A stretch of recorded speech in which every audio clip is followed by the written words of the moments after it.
நிறைய பேருக்கு வந்து நான் ஸ்டாக் மார்க்கெட்டில் போட்டு வந்து அதை அனலைஸ் பண்ணிட்டு உட்கார்றத விட ஐபிஓவில் இன்வெஸ்ட் பண்ணிட்டு நான் வந்து ப்ராஃபிட் பார்த்துட்டு போயிடுவேன் 1 or 2 daysன்ற ஒரு ட்ரெண்ட் வந்து போய்கிட்டு இருக்கு. இந்த விலைக்கு வாங்கலாம் அப்படின்னு நினச்சி ஒரு தீர்மானம் பண்ணிட்டு சந்தோஷமாக இருப்போம். அப்படியே கீழே இறங்கி நேற்றுக்கு பார்த்தீங்கன்னா மாருதி கிட்ட நல்லா ஏறிச்சு. நேற்றுக்கு வந்து நிஃப்டி 50ல் அதிக பங்களிப்பு மாருதி தான் அதிக பர்சன்டேஜ் ஏறி கொடுத்துருக்கு. காரணம் என்ன? ஐபிஓவில் லாங் டேர்மாக வந்து இன்வெஸ்ட்மெண்ட் பண்ணலாமா சார்? சார் இப்போ இருக்கிற ட்ரெண்ட் வந்து பார்த்தீங்கன்னா வீக்லி ஒரு ஐபிஓ மாதிரி வந்து ரிலீஸ் பண்ணிட்டு இருக்காங்க. நிறைய பேருக்கு வந்து நான் ஸ்டாக் மார்க்கெட்டில் போட்டு வந்து அதை அனலைஸ் பண்ணிட்டு உட்கார்றத விட ஐபிஓவில் இன்வெஸ்ட் பண்ணிட்டு நான் வந்து ப்ராஃபிட் பார்த்துட்டு போயிடுவேன் 1 or 2 daysன்ற ஒரு ட்ரெண்ட் வந்து போய்கிட்டு இருக்கு. அதை பற்றி நீங்கள் எப்படி சார் பார்க்குறீங்க? ஆக்சுவலி ஜென்ரலாக வந்து என்ன கேட்டிங்கனாக்கா, நாம் ஒரு மார்க்கெட்டில் ட்ரேடு பண்ணணும் அப்படின்னா ஒரு இன்ட்ராடேவோ ஒரு ஸ்விங் ட்ரேடோ பண்ணணும் அப்படின்னு கேட்டிங்கன்னா டெக்னிக்கல் பார்க்குறோம், ஃபண்டமெண்டல் பார்க்குறோம், சார்ட்டு பேட்டர்ன்ஸு எல்லாத்தையும் பார்த்து நேற்றுக்கு ப்ரீவியஸ் இஓடியினுடைய பேசிஸில் ப்ரைஸ் ஆக்ஷன் படி இந்த விலைக்கு வாங்கலாம் அப்படின்னு நினச்சி ஒரு தீர்மானம் பண்ணிட்டு சந்தோஷமாக இருப்போம். கண்டிப்பாக நல்ல லெவலில் வருது, கொஞ்சம் ஏறுறது. நம்மளுடைய அந்த ரெசிஸ்டன்ஸ்னு சொல்கிறாங்க இல்லையா, அந்த ரெசிஸ்டன்ஸ் போகிறதுக்குள்ளேயே ஒரு நெகட்டிவ் நியூஸ் வந்துடுது, அப்படியே கீழே இறங்கிடுது. சரி, நம்ம நல்ல லோவில் இருக்கட்டும் வரட்டும் வாங்கலாம் பார்த்துக்கிட்டு இருக்கிற போது நினச்சிட்டு இருக்கிற போது ஒரு பாசிட்டிவ் நியூஸ் வருது, அந்த ஸ்டாக்கை மேலே கொண்டு வருது. வாங்கவும் முடியல, அங்கே வாங்கினதை நல்ல விலைக்கு விற்கவும் முடியல. சரி, இந்த மாதிரி பிரச்சனையெல்லாம் எதுக்கப்பா நமக்கு? எல்லாம் ஆடி அடங்கட்டும், அப்புறம் பார்த்துக்கலாம், நல்ல ஒரு சூழ்நிலையெல்லாம் நம்ம பார்த்துக்கலாம். ரெண்டாவது, எல்லாருமே நம்ம டெக்னிக்கல் படித்து எல்லாருமே ஃபண்டமெண்டல் பார்த்து பண்ணுற அளவுக்கு இன்றைய வேகமான கால சூழ்நிலையில் எல்லாம் இன்ஸ்டண்ட்டாக மணி கிடைச்சா பரவாயில்லன்னு எதிர்பார்க்குற ஒரு சூழ்நிலையில் இருக்கிறதுக்கு ஐபிஓ பரவாயில்லன்னு நினச்சி நம்ம என்ன பண்ணுறோம், ஐபிஓ அப்ளை பண்ணுறோம். ஐபிஓ வந்து லாட்ரி, கம்ப்யூட்டர் லாட்ரி மூலமாக தான் நமக்கு ஒதுக்கீடு, எல்லாத்துக்கும் கிடைக்கணும்னு சொல்ல முடியாது. ரைட்டு. இப்போ ஐபிஓவில் நிறைய சிம்பிளிஃபை பண்ணிட்டாங்க. ஒரு குறிப்பிட்ட அந்த ப்ரைஸ் பேண்டு அதெல்லாம் பார்க்குறதுக்கு முன்னாடி நம்ம ரேண்டமாக என்ன பார்க்குறோம், கிரே மார்க்கெட் ரேட்டிங் பார்க்குறோம். கிரே மார்க்கெட்டு ஓரளவுக்கு திருப்தியாக இருக்குது, அதனுடைய சப்ஸ்கிரிப்ஷன் இருக்கா, நான் 3ஆவது நாள் நாம் அதனுடைய என்ன லாட் சைஸோ அதை நம்மளுடைய கெப்பாசிட்டி மாதிரி அப்ளை பண்ணுறோம். படித்தோன்னா 4 நாள் 5 நாளில் என்ன ஆகிடுது, லிஸ்ட் ஆகிடுது. லிஸ்ட் ஆனோன்னா நம்ம என்ன எதிர்பார்க்குறோம், நாம் ஒரு ஸ்விங் ட்ரேடிங்காக இருந்தால் ஒரு 6-7% எதிர்பார்ப்போம். இது 4 நாளில் இதே வந்துடுதே. இதே ஓப்பனிங்லேயே பார்த்தீங்கன்னாக்கா எல்லாம் அந்த அடிக்கு ஓப்பனிங் பண்ண அன்றைக்கே 10% பண்ணி சில ஸ்டாக்லாம் இப்போ பஜாஜ் ஹவுசிங்கெல்லாம் நல்ல பயங்கரமாக நல்ல வேகமாக இருக்கே, ஹை அவுட்புட் கிடைச்சதே.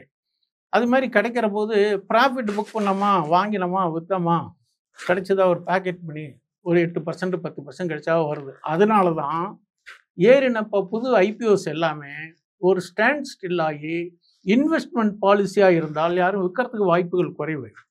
அப்போ என்ன ஆகும், அது ஒன்றா அந்த இடத்துல ஸ்டேபிள் ஆகும், இல்லைன்னா கிராஜுவலாக டிமாண்ட் வரும்போது ஏறத்துக்கு வாய்ப்புகள். இப்போ ரீசெண்டாக வந்தது அந்த வேகத்தில் வருதோ அதே வேகத்தில் இறங்கிடுது.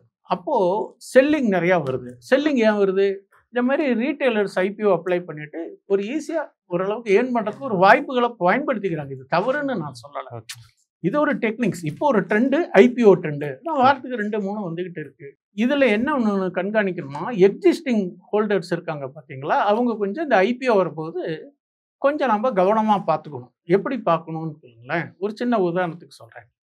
இப்போ சமீப காலத்தில் வர இருக்கக்கூடிய ஐபிஓ வந்து இன்னும் வெளியிடல, அதுக்கான அதிகாரப்பூர்வ அறிவிப்பு வரல. அந்த ப்ரொபோசல் இருக்கிறது பார்த்தீங்கன்னாக்கா ஹுண்டாய் இருக்குது, அடுத்தது ஸ்விக்கி இருக்குது, அடுத்தது எல்ஜி இருக்குது. இது 3மே மெகா ஐபிஓ. 3மே எக்ஸிஸ்டிங் கம்பெனிஸ், நல்லா தெரிஞ்ச கம்பெனி, ஃபெமிலியரான கம்பெனி.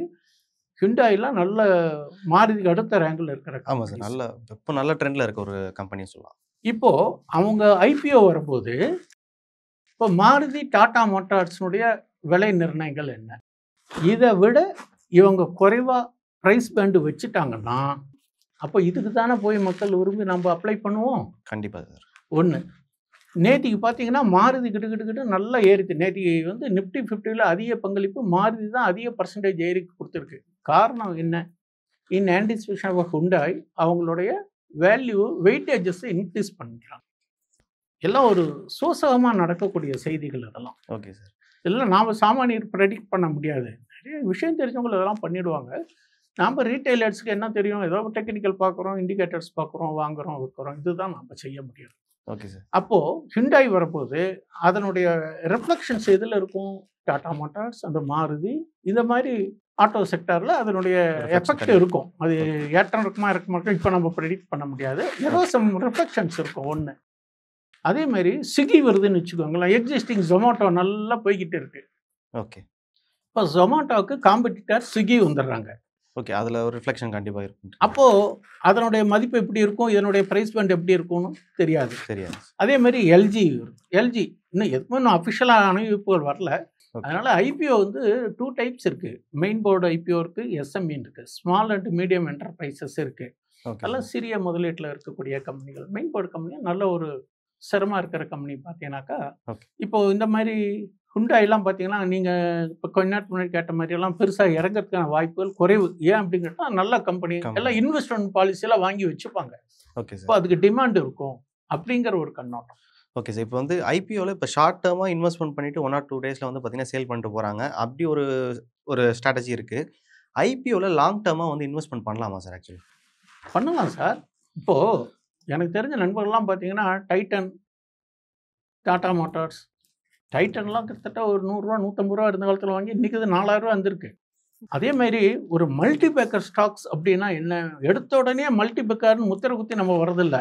நாம் அது வந்து டிமாண்டை ரைஸ் பண்ணி மல்டிபேக்கராக நாம் தான் நம்மளுடைய முயற்சியில் அது மேலே வந்திருக்கு. அதே மாதிரி நல்ல நிறுவனமாக இருக்கணும். நல்ல நிறுவனங்கள், நல்ல டிவிடெண்ட் கொடுக்கக்கூடிய நிறுவனங்கள், அந்த பிஇ ரேஷியோ கம்மியாக இருக்கணும். அப்படியே அது டெவலப் ஆகி டிமாண்ட் ஆகிட்டு இப்போ ட்ரெண்டெல்லாம் பார்த்தீங்கன்னா ₹7000 ட்ரேடிங் ஆகிட்டு இருக்கு.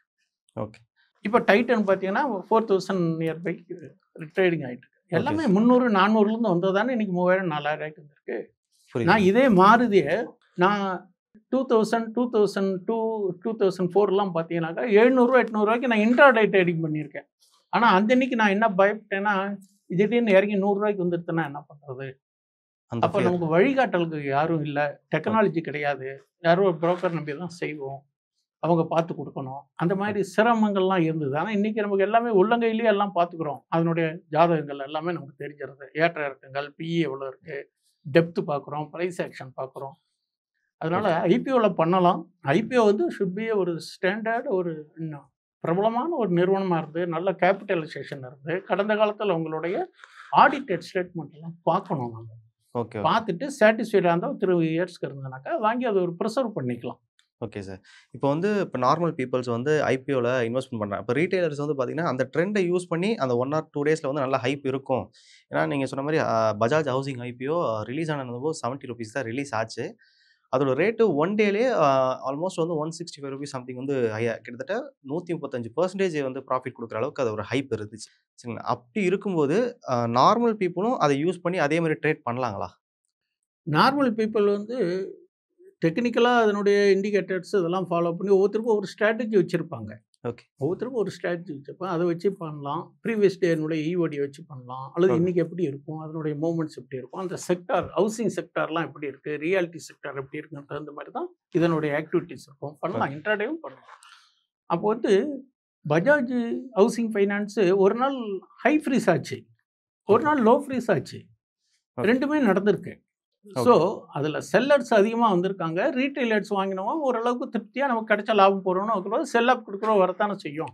ஆமாம் sir. Nobody can stop that. Sir, இப்போது புதுசாக ட்ரேட் பண்ணுறவங்களுக்கு வந்து பார்த்தீங்கன்னா சில வேர்ட்ஸ் வந்து சில நுணுக்கங்கள் வந்து அவங்களுக்கு தெரியுது கிடையாது. மெர்ஜரு, டிமெர்ஜரு, அதுக்கு ஒரு போனஸு, தென் வந்து ஸ்டாக் வந்து ரைட் இஷ்யூ, ஸ்ப்ளிட் பண்ணுறது, இதெல்லாம் வந்து பார்த்தீங்கன்னா அவங்களுக்கு ரொம்ப புதுசாக இருக்குது. ஸோ அதெல்லாம் புரிஞ்சுக்கிற மாதிரி ஏதாச்சும் சின்ன விளக்கம் கொடுக்க முடியுமா சார் அவங்களுக்கு? இப்போ இது வந்து எப்படி கண்டுபிடிக்கணும் அப்படின்னு கேட்டிங்கனாக்கா, நம்ம நியூஸ் அப்டேட்டாக இருக்கணும். நியூஸ் அப்டேட்டாக இருக்கணும். நம்ம ஸ்டாக் மார்க்கெட் பேசிஸாக நியூஸ் சேனல் இருக்குது, இந்த மாதிரி சில யூடியூப் சேனல் எதுலையோ ஒன்றுல சொல்லுவாங்க நமக்கு. இல்லை அந்த நம்ம என்ன புரோக்கரேஜஸுக்கோ அவங்க சொல்லுவாங்க, சார் இந்த ஸ்டாக் வந்து ஸ்ப்ளிட் பண்ண போகிறாங்க, போனஸ் தர போகிறாங்க. சமீப காலத்தில் பார்த்தீங்கன்னா ரைட்ஸுன்னு ஒரு ஸ்டாக்கு, நல்ல நவரத்னா ஸ்டாக்கில் இன்க்ளூட் ஆனது தான், நல்லா ஏறித்து. ஸ்டாக் ஸ்ப்ளிட் பண்ணுறானோன்னா அந்த ரெக்கார்ட் டேட்டுக்கு அப்புறம் இறங்கிடுது. ஏன்னா வேல்யூ தான் குறையிறது, நம்ம வால்யூம் குறையாது. ஓகே. அப்போது இந்த நியூஸ்க்காக நமக்கு ஸ்டாக்ஸ் கூட வருது, நிறைய பேர் டிமாண்ட் வரும். நாம் என்ன பண்ணணும்னு கேட்டிங்கன்னா, வருமா அந்த டைத்தில் அனௌன்ஸ் பண்ண உடனே வாங்க ஆரம்பிச்சிடணும். வாங்க ஆரம்பித்து ஒரு சர்டன் லெவலில் நாம் ட்ரேடிங் எஸ்பெக்டில் கணிசமான ப்ராஃபிட் கிடச்சி 10% 8% கிடச்சா வித்துட்டு வெளியில் வந்துடணும். அதே மாதிரி right issue, bonus, stock split, merger demerger எல்லாமே இதில் இருக்கக்கூடிய அவங்களுடைய நிறுவனத்தினுடைய போர்டு மீட்டிங்கில் என்ன அப்ரூவ் ஆகுதோ அதுக்கு தகுந்த மாதிரி மாறும். இது எப்படி தெரிஞ்சுக்கணும்னு கேட்டிங்கனாக்கா, நம்மளுடைய நியூஸ் சேனல் நிறைய நியூஸ் சேனல் இருக்குது, ஈடி இருக்குது, மணி கண்ட்ரோல் இருக்குது. இந்த மாதிரி அதில் அப்டேட்டை டெய்லி அதில் ஒரு 1/2 மணி நேரம் நம்ம பார்த்தோம்னாக்கால அது நியூஸ் வரும் உங்களுக்கு. அப்போ நம்ம என்ன பண்ணணும், அந்த ஸ்டாக் இப்போ என்ன விலையில் இருக்குது, நியர்பை லோ இருக்கா, சார்ட்டு கேண்டில்ஸ் எல்லாம் பார்த்துட்டு உங்கள் ஃபினான்ஷியல் அட்வைஸரையும் கேட்டுட்டு ஈஸியாக செலக்ட் பண்ணலாம். அப் டு டேட் இருந்தால் இந்த நியூஸ் கிடைச்சதுன்னா நமக்கு கணிசமான பலன் கிடைக்கும்.